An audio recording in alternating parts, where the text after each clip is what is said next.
Como sabes, estamos hablando acerca de la oración, estamos hablando acerca de la necesidad de tener más intimidad con Dios en la oración y hemos estado examinando la oración modelo que nos enseña el Evangelio de Lucas, que también tiene en el Evangelio de Marcos también un pasaje paralelo que más o menos viene diciendo lo mismo y que hemos estado estudiando acerca de esto durante algunas semanas. Hoy os quiero hablar sobre el cuento de nunca acabar. Y el cuento de nunca acabar tiene varias definiciones, pero el cuento de nunca acabar al que yo trataba de darle sentido en esta predicación es al asunto o circunstancia de que se demora y dificulta de forma que nunca se ve el fin. O sea, cuando algo se alarga y se alarga y se alarga y es un proceso por el que no queremos pasar y es el cuento de nunca acabar. Hemos vivido muchos cuentos de nunca acabar, muchas situaciones en ese sentido de esto se alarga y es una experiencia que no es dulce, que es amarga, una experiencia que nos trae dificultad. Y puede que en esas circunstancias diferentes, pues cambien los nombres, cambien las circunstancias, cambie el lugar, cambie el cómo. Pero lo que sí es cierto es que se repiten una y otra vez esos cuentos de nunca acabar y que además se hace pesado. Y cuando parece que lo has esquivado o que tienes una solución, ya entonces aparece otra nueva o varias que se juntan a la vez. La imagen del tema de hoy revela un poquito eso, ¿no? Una persona que está angustiada, una persona que está pensativa, preocupada, que está pasando por una situación tal vez difícil, o por lo menos eso es lo que a mí me inspira al ver la imagen. Es un cuento de nunca acabar lo que posiblemente está viviendo. Es posible que sea por una experiencia, por una dificultad que es dura de afrontar. Y a ninguno de nosotros nos gusta pasar por pruebas. A ninguno de nosotros nos gusta pasar por dificultades. Y pocas personas pueden vivir realmente bajo presión. De hecho, muy pocas soportan la presión. Y una de las cosas que hoy se ponen mucho en valor en la vida de la gente, incluso en un montón de cuestiones sociales, laborales, familiares, es la capacidad de resiliencia, la capacidad de soportar una situación o salir airoso de esa. Pero eso es un término moderno, un término que por lo menos está en boca de todo el mundo en nuestra sociedad, en este tiempo en el que vivimos, pero yo creo que la Biblia tiene una respuesta para esto, para soportar las pruebas, mucho antes de los métodos modernos o de las palabras modernas que nos ayudan a definir las cosas. De todas formas, como cristianos, tenemos que vivir las pruebas y muchos dicen, yo quiero dejar de sufrir pruebas, yo quiero evitarlas. Lo que el texto nos enseña en realidad es que no tenemos que decir evitarlas, sino que lo que tenemos que hacer es afrontarlas o superarlas. Ahora, en las pruebas podemos hacernos varias preguntas. Primero, ¿qué hay de bueno en las pruebas? Otra pregunta que nos podemos hacer es, ¿nos sirven para algo o es mejor evitarlas? ¿Por qué Jesús, es otra pregunta, nos enseñaría a orar pidiendo que no vengan las pruebas a nuestras vidas o que por lo menos podamos sortearlas? ¿Debemos orar para evitar la prueba o para saber pasar por ella? Son preguntas que nos podemos ir haciendo en el momento en que voy explicando, voy compartiendo con vosotros este mensaje que el Señor ha puesto en mi corazón. Sea como sea, vamos a conocer un poco más acerca de ello en esta mañana. Y para ello vamos a leer el texto, que ya lo hemos leído varias veces porque estamos en varias semanas predicando acerca del mismo texto, aunque frase por frase intentando desgranar la enseñanza que Dios tiene para nosotros en ella. Y dice el texto que aconteció que estando Jesús orando en cierto lugar, cuando terminó, uno de sus discípulos le dijo, Señor, enséñanos a orar, como también Juan enseñó a sus discípulos, y les dijo, cuando oréis, decid, Padre nuestro que estás en los cielos, santificado sea tu nombre, venga tu reino, sea hecha tu voluntad, como en el cielo, así también en la tierra. El pan nuestro de cada día, dánoslo hoy, y perdónanos nuestros pecados, porque nosotros también perdonamos a todos los que nos deben. Y aquí la parte en la que nos centramos hoy en nuestra meditación en la palabra es, y no nos metas en tentación, mas líbranos del mal. Señor, danos entendimiento para conocer lo que quieres decirnos en tu palabra. Danos entendimiento para poder tener mayor comunión e intimidad contigo. Y danos entendimiento para poder vivir, soportar, pasar la prueba y salir triunfantes, salir victoriosos de ella, Señor. Te lo pedimos en el nombre de Jesús. Amén y amén. Como sabes y como ya te he repetido en tantas ocasiones en estas semanas, seguimos aprendiendo sobre la necesidad de que cada hijo de Dios tenga una vida de oración donde muestre, no se pueda ver la intensidad de esa relación con Dios. Estamos aprendiendo ese modelo de oración que Jesús nos enseñó, que no solamente es repetir unas frases o repetir unas palabras, sino que lo que nos está mostrando es cómo orar. O sea, es un modelo de oración, no es una repetición a hacer, es un modelo con partes que tenemos que tener bien claras. Y esas partes las hemos separado en 6, que aproximadamente es lo que veíamos. La primera dice, ora para que el nombre de Dios sea santificado. La segunda, ora para que venga el reino de Dios. Tercera, ora para que la voluntad de Dios se haga en la tierra. Cuarta, ora por nuestras necesidades diarias. Ora para perdonar diariamente. Y hoy, ora por protección en las pruebas. Así que profundizaremos hoy en afrontar, superar las pruebas. ¿Y cómo lo podemos hacer? Pues a través de la oración. Pedimos ayuda al Padre para superar las pruebas con ayuda de la oración. Antes de continuar y de saber cómo superar las pruebas, hay varias cosas en el pasaje que me gustaría que tuviéramos claras, que aclaráramos, que supiéramos bien de dónde vienen y que nos ayudarán a comprender el contexto de toda la predicación. 2 cosas que debemos saber. La primera, hoy en día la palabra tentar tiene que ver con, o por lo menos la hemos entendido como inducir al mal. Inducir a hacer algo que es incorrecto, y especialmente pensando en cuanto a Dios, por supuesto, en cuanto a la ley de Dios, ¿no? Entonces, tentar a alguien o probar a alguien sería el sentido para que cometiera un error o para que cayera o tropezara, ¿no? Poner una zancadilla, dicho en un modo que podamos entender. Pero en la Biblia el verbo que se usa para esa palabra de tentar también se puede traducir de manera mejor, incluso sería mejor traducir así como probar, ¿vale? En el Nuevo Testamento este verbo habla más de probar su fuerza y su lealtad y la habilidad para el servicio antes que tentar hacia el pecado, ¿vale? Probar una lealtad de alguien, probar una situación de alguien en cuanto a otra persona, probar también cómo puede pasar por esa prueba y cómo lo podemos ver. Si vemos en el Antiguo y en el Nuevo Testamento 2 ejemplos, uno en el Antiguo con Abraham, cuando Dios le pide que probando su fe, sacrifique a su único hijo. Está claro que Dios no indujo a Abraham al pecado, sino que puso a prueba su lealtad, puso a prueba su obediencia, su fidelidad, si realmente Abraham confiaba verdaderamente en Dios. Pero también, por otro lado, en el Nuevo Testamento tenemos el ejemplo de Jesús mismo cuando fue llevado al desierto y cuando allí fue tentado, probado, en todo lo que él había experimentado y si realmente iba a hacer el ministerio que iba a hacer. Si tomamos aquí la palabra tentar en ese sentido de inducir al pecado, podríamos decir entonces que el Espíritu Santo estaba siendo cómplice en una conspiración contra Jesús para obligarle a pecar o para poder llevarle a pecar. Entonces, quiero pensar que fue probado y que el texto se refiere más a esa prueba de lealtad. Preparando a Jesús, no, Jesús preparado para el ministerio que iba a realizar. No era tarea fácil lo que Jesús iba a hacer. Tenía que ser probado y él estaba dispuesto. Fue probado hasta el último momento, incluso antes de la cruz. Padre, él lograba que pase de mí esta copa para que no sea lo que yo quiero, sino que se haga lo que tú quieres.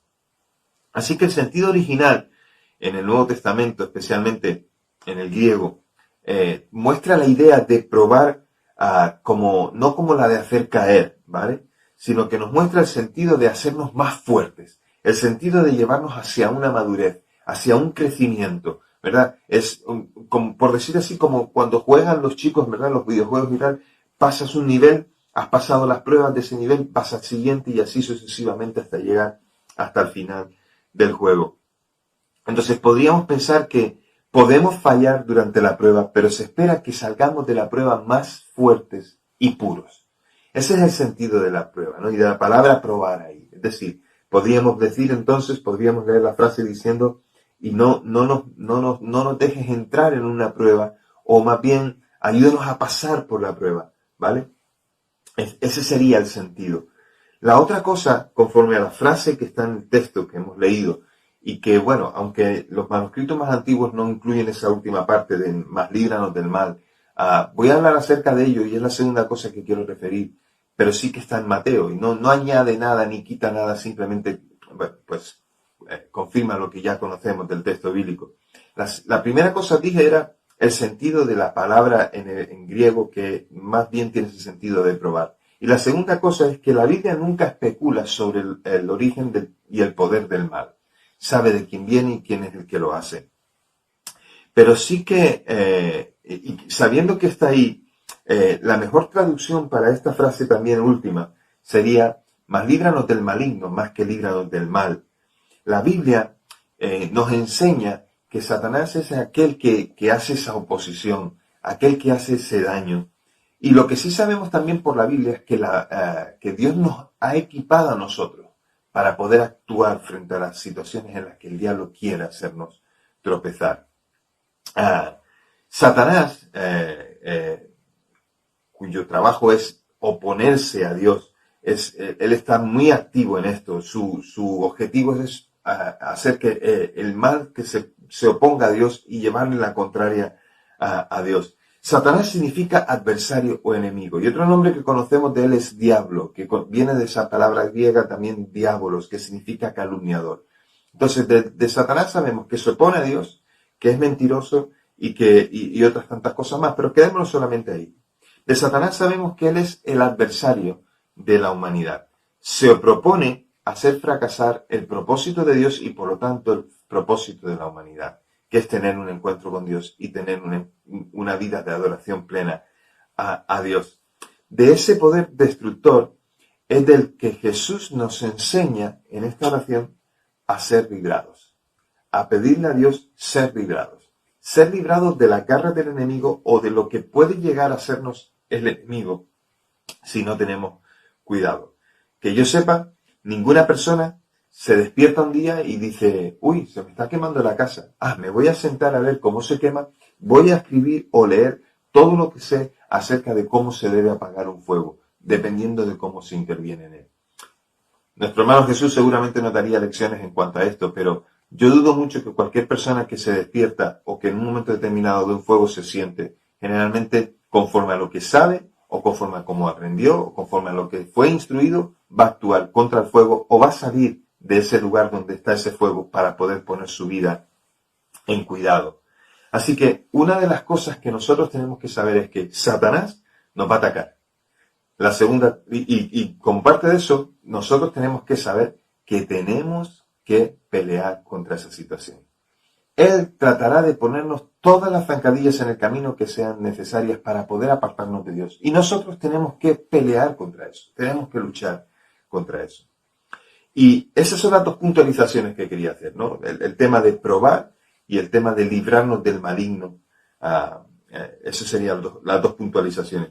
Ahora, ¿qué espera Dios en cuanto a nosotros acerca de las pruebas? Pues mira, Dios espera que nosotros maduremos en carácter santo. Dios espera que nosotros tengamos una vida de santidad.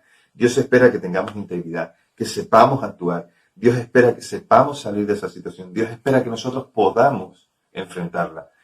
No decir la evitamos, sino que Dios espera que nosotros la enfrentemos. Cada prueba que nosotros vemos no es como en un catálogo elegir cualquier cosa o cualquier producto, dices, este lo quiero, este no lo quiero, este lo quito, este no lo quito, o como mirar un escaparate, esto me gusta, esto no me gusta. Las pruebas vienen y hay que afrontarlas. No las podemos elegir. Aunque también es verdad que conforme a lo que nosotros decidimos en el día a día, eso tiene consecuencias y trae consecuencias y tenemos que afrontar esas consecuencias. Así que si Dios espera que nosotros maduremos, hay varias cosas que tenemos que tener en cuenta. Primero, debemos responder adecuadamente a todas las presiones que tenemos, presiones diarias, presiones que recibimos por nuestras decisiones, presiones que recibimos por las personas que tenemos alrededor y que son difíciles, personas que son difíciles de soportar o que son difíciles de llevar, pero bueno, pues son las situaciones que nos tocan vivir, que estar con esas personas en determinados ambientes, lo que sea. Lo que sí espero es que nosotros no seamos esas personas difíciles que le creamos dificultad a otros, porque como hijos de Dios no podemos ser tropiezos. Entonces, eso por un lado. Y también tenemos responsabilidades en el día a día. Pues tenemos responsabilidades, pues los hombres como esposos, las mujeres como esposas. Tenemos responsabilidades como padres o como madres. Tenemos responsabilidades como como empleados o como empleadores, es decir, como empresarios, tenemos muchas responsabilidades en torno a nuestras relaciones con los otros, en una amistad, en un montón de circunstancias, en un vecindario, en un edificio. Tenemos muchas responsabilidades que afrontar. Entonces debemos saber que esto nos ayuda a nuestro carácter santo. También debemos saber que debemos responder a cada situación con la disciplina de Dios, con el cuidado de Dios. Sin eso no sería posible. Debemos saber que cualquier momento en el que nos vemos envueltos en una prueba, tenemos que saber salir de la prueba, tenemos que saber enfrentarlo, reconocerlo. Puedes intentar ignorar la prueba y vivir en medio de ella como si nada pasara, pero vas a sufrir las consecuencias de la prueba. Pero lo mejor sería que enfrentaras la prueba diciendo, reconociéndola, identificándola y diciéndola cómo la puedo afrontar. Generalmente decimos, cuando hay una situación difícil, siempre decimos que cuando hay un problema, también tenemos que traer la solución. De la misma manera, cuando hay una prueba, hay que enfrentarla con valentía. También debemos saber que en ese carácter santo que Dios quiere formar en nosotros a través de las pruebas, debemos responder adecuadamente. Y eso no es algo que se aprende de un día para otro, pero que sí que va en ese crecimiento espiritual. Lo que los cristianos, no sé si saben, pero hoy sí que vas a saber, es que los cristianos deben esperar sufrir. Primero porque es algo que el Señor nos dice en su palabra. En estos tiempos en los que la moralidad del mundo ha caído en picado cada vez más, en este tiempo en el que Dios no tiene protagonismo en la vida de mucha gente, ni en las sociedades, ni en los gobiernos, ni en los países, en estos momentos en los que vemos que hay dificultades, la gente dice, bueno, vienen tiempos de prueba, vienen tiempos de dificultad. Bueno, esto no es nuevo y esto no me asombra. Lo que me asombra es que la iglesia no está preparada para afrontar ese tiempo, porque ha vivido tal vez ajena, olvidando que tiene que pasar por esas pruebas. Por lo tanto, la iglesia debe saber que tiene que esperar sufrir. Y si tú no quieres pasar por pruebas o no quieres pasar por dificultades, puedes bajarte del barco. Si tú no quieres pasar por pruebas o dificultades, puedes decir, renuncia a mi fe en Cristo y voy a vivir la fe, voy a vivir la vida como mejor me parece para poder evitar todas esas pruebas. Si decides ser un hijo de Dios, debes seguir las enseñanzas que Jesús nos dio. Si decides ser un hijo de Dios, Jesús dijo que hay cosas que Él vivió que nosotros también viviríamos. Pero tenemos su presencia en nosotros y con Él podemos triunfar en medio de las pruebas. Si decides permanecer en el barco, escucha bien lo que Dios tiene que decirte. En alguna manera, ese sentido de pasar por la prueba y de que la iglesia debe esperar sufrir tiene que ver con que todavía hay una maldición en la cual estamos todavía envueltos, que sigue activa, aunque ahora ya la vemos de otra manera o la vivimos de otra manera. Una de las cosas que tenemos que tener claras como pueblo de Dios es que la primera cosa que nosotros vimos para poder ser un hijo de Dios era la necesidad de arrepentirnos, confesar nuestros pecados y reconocer que Jesús es el Señor. Mirar la cruz, allí donde Él fue crucificado, donde Él llevó la carga de todos nuestros pecados. Eso es importante para comenzar una nueva vida con Cristo. Y eso ya lo sabes como hijo de Dios. Pero la salvación que se inicia en ese momento nos garantiza algo nuevo. Ahí empieza algo diferente. Somos nuevas criaturas en Cristo y empieza algo diferente. Lo que sí sabemos es que empieza ahí, pero no sabemos cuándo finaliza. Ahora sí sabemos que finaliza con la segunda venida del Señor Jesucristo. Jesús vino a establecer un reino del que hemos hablado. Un reino que es hacer la voluntad de Dios, que ya se hace en los cielos, hacerla en la tierra. Y ese reino vino a instaurarlo, a empezarlo Jesucristo, y lo puso en la tierra, el reino de los cielos. Es un reino que sabemos que ya está latente, que se puede sentir, que se puede ver, que Dios ya está obrando, que hay personas que se están acercando a su voluntad, pero todavía no está patente, o sea, lo necesitamos tocar, y un día lo tocaremos en la segunda venida del Señor. Entonces, si Jesús vino a establecer ese reino y nos ha mostrado su gloria, lo que estamos viviendo y ahora es las primicias de lo que vendrá. Es decir, esto es un adelanto de algo que está por venir y que es mucho mejor. La esperanza de la iglesia es esta, que aún en medio de las pruebas y los sufrimientos, lo que viene es mucho mejor. Otra de las cosas que tenemos que entender bien en este tema es que ya nosotros hemos sido justificados. La justificación de Dios acerca de nuestras vidas nos asegura que ya no somos enemigos de Él. Nos asegura que ya no somos más esclavos del pecado. Él nos ha liberado y nos garantiza que un día resucitaremos para vida eterna y estaremos con el Señor. En Romanos capítulos 5 y 6 nos habla acerca de esto y en otros pasajes de la Biblia también. Por lo tanto, en medio de todo esto, seguimos luchando contra Satanás, el enemigo, el adversario de nuestras vidas, sabiendo que el resultado ahora está asegurado, porque aunque luchamos contra él, Satanás podrá ganar muchas batallas, pero no ha ganado la guerra. La victoria es del Señor y la victoria es de aquellos que confiaron en el Señor. Ahora se nos han dado las armas divinas para poder enfrentar a Satanás. Ya no estamos ahí parados mirando cómo vamos a actuar, porque ahora sabemos cómo podemos actuar. Ahora sabemos cómo defendernos. Pero Satanás todavía no está totalmente atado. Eso sucederá en la segunda venida, hasta que Jesús regrese. Por lo tanto, Él continúa luchando y continúa poniendo tropiezos. Y Él continúa haciendo ese propósito que tiene de crear mal y de oponerse a Dios y a su iglesia, oponerse a la humanidad. En medio de todo eso, también con el pecado entró la enfermedad y la muerte. Sabemos que Dios puso un remedio a eso y fue su Hijo Jesucristo. La muerte fue vencida por Jesús y por lo tanto nosotros un día también venceremos esa muerte gracias a su sacrificio. En medio de todas las enfermedades y todos los problemas que vivimos, no todos vamos a experimentar la sanidad. Y esa yo sé que es una prueba por la que muchos pasan, que muchos tienen enfermedades, pero no todos van a experimentar la sanidad. Y quiero decirte algo, creo en la sanidad. Creo que Dios sana y que Dios sigue haciéndolo hoy. Que Dios sigue tocando vidas y que las sigue tocando para restaurarlas y sanarlas. Creo que Dios puede hacer eso. Pero eso no es todo, no es el todo. Ni por eso creemos en la superfe, ni creemos que entonces pues Dios va a sanarnos en todo lo que hagamos. Y creo que Dios obra en unos y en otros no. Y tenemos el ejemplo en las Escrituras. En el Nuevo Testamento, por ejemplo, podemos ver hombres y mujeres que amaban a Dios, que fueron sanados, restaurados, o donde Dios obró milagro para ellos.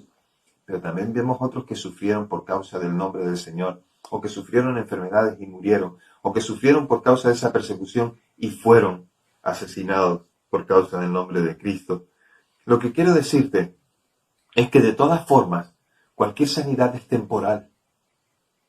Cualquier sanidad es temporal, porque nuestro cuerpo se va a seguir deteriorando y se seguirá dañando. Porque una de las consecuencias del pecado es que nosotros morimos. Este cuerpo, este envase, se deteriora. Todo puede ser, cualquier sanidad es parcial frente a un cuerpo que se deteriora. Siempre me encanta recordar que Lázaro fue resucitado por Jesús, pero me encanta también recordar que Lázaro murió, porque el único que venció la muerte y no volvió a morir más fue Jesús, el cual se presentó delante de Dios con un cuerpo resucitado después de que ascendió a los cielos. Así que la importancia de las sanidades actuales es que recordemos que este será nuestro estado, sana completamente, con un cuerpo restaurado, un cuerpo totalmente nuevo, y eso es lo que heredaremos en el cielo. Más que tenemos que saber, el plan de Dios es que nosotros pasemos por pruebas, es que pasemos por sufrimientos, porque con ello nosotros seremos moldeados a su imagen y semejanza. Él nos santificará por medio de cada una de esas situaciones. Dios envía el sufrimiento porque nosotros somos sus hijos y porque como sus hijos Él nos ama. Y con ello nos va a moldear. Su motivación no es la ira, ni el odio, ni la venganza. Su motivación es el amor, que Él nos ama, que Él te ama. Entonces, ¿cómo puede considerarse esto amor? Porque entonces podemos disfrutar de todos los frutos de la justicia de Dios. Él se manifiesta en justicia hacia nosotros y porque Dios sabe que un día nos preocuparemos más por la línea de la eternidad o por el punto de la línea de nuestra eternidad antes que el punto de nuestra línea presente. Estamos pensando en las pruebas, estamos pensando en presente, estamos pensando en lo que vivimos hoy y nos centramos en ello. Pero lo que Dios quiere es que pongamos nuestra mirada en la eternidad, en lo eterno, no en lo temporal. Esto es interesante. Esto me gusta mucho y espero que puedas comprenderlo. Porque Él nos da lo que realmente desearemos en ese entonces, cuando pensemos en la eternidad. Y a eso le llamamos amor. Pero ¿cómo poder sobrevivir durante este tiempo de sufrimiento y en medio de las pruebas? Pues algunas personas no resisten las pruebas, algunas personas no resisten las aflicciones y cuando aparecen enseguida se van y dejan los caminos del Señor y dejan al Señor. Cuando viene la persecución o viene la prueba, se van. Y estos son ejemplos de que muchos no han puesto su confianza en Dios verdaderamente y que no han puesto a Jesucristo como el cimiento de su vida. Venimos enseñando desde hace tiempo, en 3.16 y en la iglesia, venimos enseñando la necesidad de poner un fundamento sólido y edificar sobre ese fundamento, ¿verdad? De establecer ese fundamento y desarrollarlo. Y ese fundamento es Cristo. Y ese fundamento es lo que los apóstoles enseñaron, que no fue otra cosa que lo que Cristo les enseñó a ellos. Y lo que los apóstoles enseñaron y nosotros hemos aprendido, eso es lo que también nosotros enseñamos. Pero de la misma manera que hay algunos que se rajan, hay algunos que dicen, yo no voy a querer estar en un lugar donde hay sufrimiento y hay pruebas y hay dificultades, porque no tienen un buen fundamento, porque tal vez no tuvieron nunca un encuentro con el Señor, porque no estaban sólidos en su fe. De la misma manera hay gente que amando a Dios saben soportar la prueba, que permanecen y que son ejemplos de respuestas positivas a un sufrimiento. Para ello se necesita confianza plena en Dios, confianza pura en Dios. Se necesita comprender de Dios cuál es ese amor que Él tiene hacia nosotros en medio de ese sufrimiento para ser libertados. Porque muchas personas creen que Dios nos ama y se preocupa por nosotros, pero no entienden realmente que el amor de Dios no se parece a lo que ellos han inventado o han imaginado o lo que piensan. Aquellos que no han aprendido la verdad de Dios sobre el sufrimiento, pronto se sienten cansados, abrumados, y entonces se enfrentan a la situación de manera negativa, pensando que Dios no tiene poder para sacarlos, que Dios ha olvidado de ellos, que Dios no es real. Piensan y piensan y piensan por esto mismo, porque no tienen un fundamento sólido. Lo que necesitan es poner al fundamento sólido, saber que Dios los puede libertar. Lo que tienes que saber en medio de la prueba es que Dios ha prometido que estará contigo. Dios ha prometido que está en el barco y que no solamente está, sino que Él es el capitán y que podemos mirarlo porque Él lleva el timón.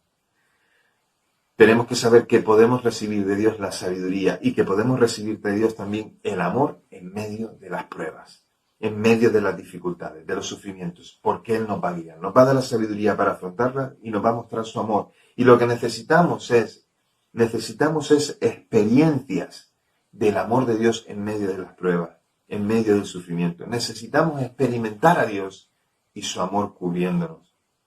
Y entonces caminaremos con seguridad. Si tengo que hacer una conclusión de esta predicación, quiero hacerte una recomendación. Primero, no te olvides que somos probados, pero que el Señor nos enseña a salir de esa situación de prueba. Tenemos que orar acerca de eso. Y que tenemos un enemigo, que es Satanás, que quiere hacernos caer y que quiere que nosotros no cumplamos el propósito de Dios. Pero hay unos pasos que se cumplen en 10 recomendaciones que te hago, en un decálogo. Son 10 cosas que te recomiendo para madurar en carácter santo y para que puedas pasar por las pruebas y por las tormentas. Lo primero de todo, alaba a Dios sabiendo que Él está haciendo todo por tu bien. Alaba a Dios, bendícelo en medio de la prueba. Hay un propósito que Él tiene ahí que tenemos que descubrir, pero en medio de todo, alaba a Dios. Que no falte tu adoración al que te salvó, al Rey de Reyes, al que vive por siempre, al Creador de todas las cosas, el que sostiene tu vida en la palma de tu mano, el que completa la obra en ti. Alaba a Dios. Segunda cosa, ve a Él diariamente para obtener consuelo y fuerza para continuar. Es difícil en medio de la prueba decir sigo. A veces queremos tirar la toalla, a veces estamos cansados, a veces decimos ya me da igual todo. A veces queremos tomar decisiones que vienen de nuestra sabiduría, pero acude a Él. En Él está el consuelo que necesitas. Tercero, pon tus ojos en la eternidad. Mira la línea de la eternidad que pone un punto en algo que comenzará mejor y no mires solamente lo presente.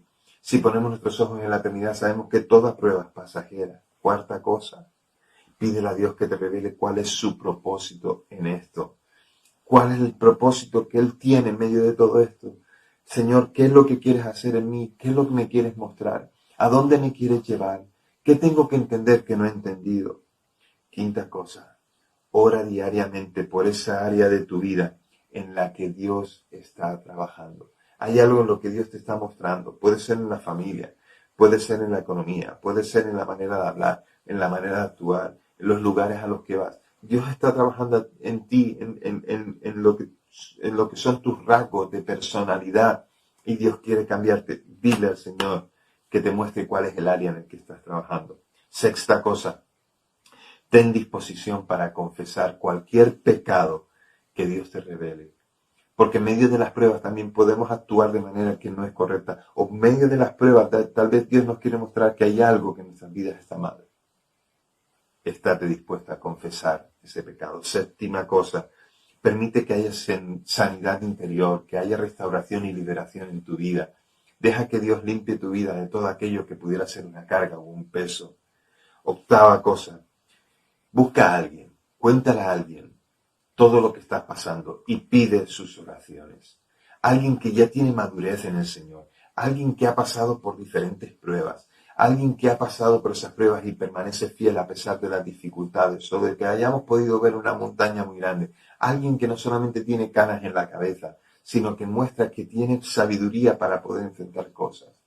Busca a alguien en el que la fe se ha reforzado y se ha afianzado, y no a cualquiera que solamente da un consejo porque cree que algo está bien. Novena cosa, llénate del Espíritu de Dios, vive en el Espíritu y sé lleno de su presencia. Déjate controlar por Él. Vive una vida que en obediencia muestre que Él te importa, y aún a pesar de las dificultades, Él siempre te ayudará a levantar, porque Él es nuestro gozo y nuestra alegría. Vivir y caminar en la voluntad de Dios, vivir y caminar en el Espíritu, significa que estamos sometidos completamente a Él. Y última cosa, la décima, busca en las Escrituras, busca en la Biblia porciones que te hablen acerca de esa situación. En esa situación del carácter, tristeza, amargura, pesimismo, cualquier cosa, búscalo en la palabra. Te habla sobre la familia, sobre las relaciones, sobre una relación padre-hijo, sobre una relación de matrimonio, en una situación de relación con un jefe, cualquier cosa, sobre la alegría, sobre cualquier cosa. Dios toca la palabra y habla a través de ella. Busca esas porciones. Pero una vez que hemos dicho el decálogo, esas 10 cosas que yo te recomiendo, sobre todo no dejes de orar, que Dios intervenga en nuestros momentos de luchas y pruebas, que Dios nos ayude en medio de esas pruebas a soportarlo y a salir adelante. La Escritura dice que Dios no nos va a dar más de lo que podemos soportar. Dios no nos puede tentar, porque nos iba a querer inducir al pecado si nos ha librado del pecado. Pero sí que hay algo que Dios quiere hacer en nosotros, nos quiere probar, nos quiere ver cómo nosotros decimos que le amamos y cómo entramos a su presencia. Así que hay una invitación para ti. Acércate a Dios para que puedas ser ayudado por Él a superar o pasar por la prueba. Si eres un hijo de Dios, pues sabes cómo hacerlo, ya tienes las pautas. Por lo tanto, no vivas en la derrota. No dejes que Satanás te ningunee. No dejes que las pruebas te lleven de aquí para allá y que vayas de un lugar a otro sin saber un rumbo. Apunta a la eternidad, apunta a Cristo, puerto seguro, y camina hacia Él. Pero si aún no tienes a Cristo, hoy es la oportunidad de reconocerte como pecador, de confesar tus pecados, de decir, me humillo, Señor, delante de ti, porque hoy veo que tu sacrificio en la cruz fue hecho por mí. No solamente es porque quiero una vida nueva ahora, no porque solamente quiero algo de transformación aquí en la tierra, no porque solamente quiero empezar a disfrutar de las primicias de una eternidad contigo, sino piensa en esa eternidad con Dios. Si murieras hoy, ¿crees que estarías en el cielo con Jesús por la eternidad? Si aún así no lo crees, dile al Señor que entre en tu corazón.